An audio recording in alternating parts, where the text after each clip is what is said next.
jusqu'à 9 h, Good Morning Business.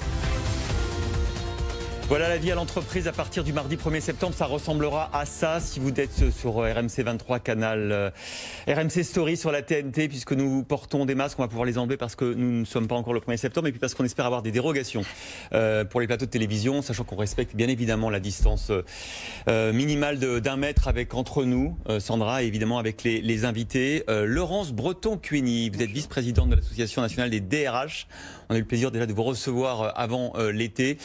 Merci encore d'être là parce que je sais que la vie de DRH en 2020, c'est quand même assez particulier. Je pense à tous les DRH de France qui ont vécu une période incroyable, les salariés aussi, mais les DRH, vous êtes donc déjà encore DRH de l'AFNOR et en plus à la NDRH, vous avez beaucoup contribué à faire que les entreprises puissent rouvrir dans les conditions sanitaires si particulières.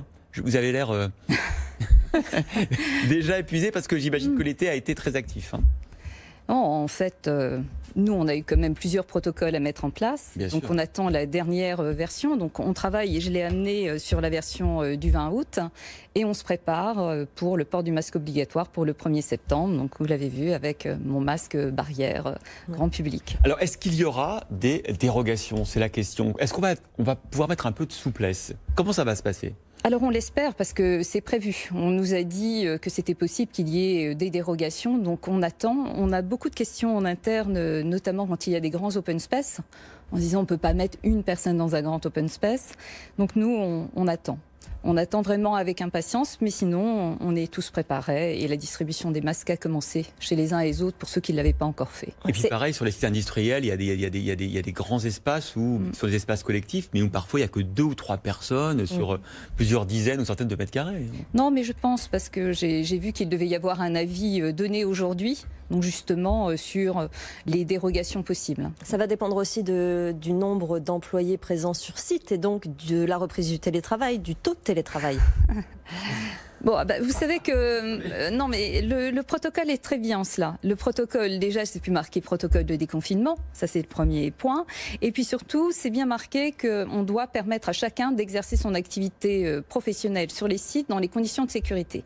Le travail est recommandé dans certains points, mais c'est un point important parce que voilà, le télétravail c'est recommandé sur certains points. Mais c'est vrai que la première phrase c'est voilà, rentrer en sécurité. C'est pour ça qu'on doit effectivement fournir des masques, soit des masques barrières, soit des masques chirurgicaux. Enfin, de manière écologique, c'est mieux d'avoir des masques barrières.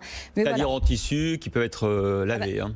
Oui, alors nous, en tant qu'entreprise, on est obligé de fournir des masques barrières qui ont été testés par des laboratoires. Donc voilà, avec X lavage à la clé. Donc voilà, c'est notre Ça, c'est une obligation pour les entreprises. Oui, on doit fournir. Alors après, on s'arrange pour savoir ce que l'on souhaite. Beaucoup d'entre nous ont fait le choix de prendre des masques barrières en tissu lavable. Alors, la particularité, c'est pas un dispositif médical, c'est une protection individuelle, collective, pardon.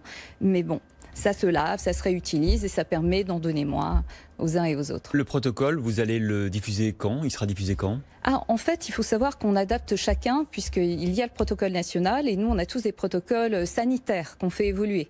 Dans mon cas, c'est déjà passé en réunion commune CSE et CSCT hier. Donc on a, parce que chacun d'entre nous, si vous voulez, à l'intérieur, on nous parle de la gestion des flux, la distanciation.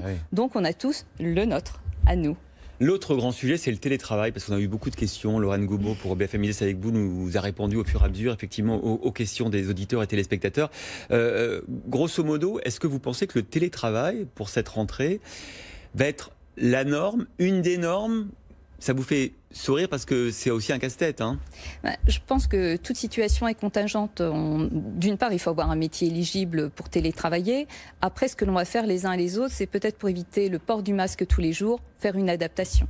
Mais on croise les doigts surtout et on aimerait que les élèves retournent à l'école surtout. Et justement, c'est l'organisation, le retour de l'organisation avec tout le monde sur le site, c'est aussi un des défis de cette rentrée.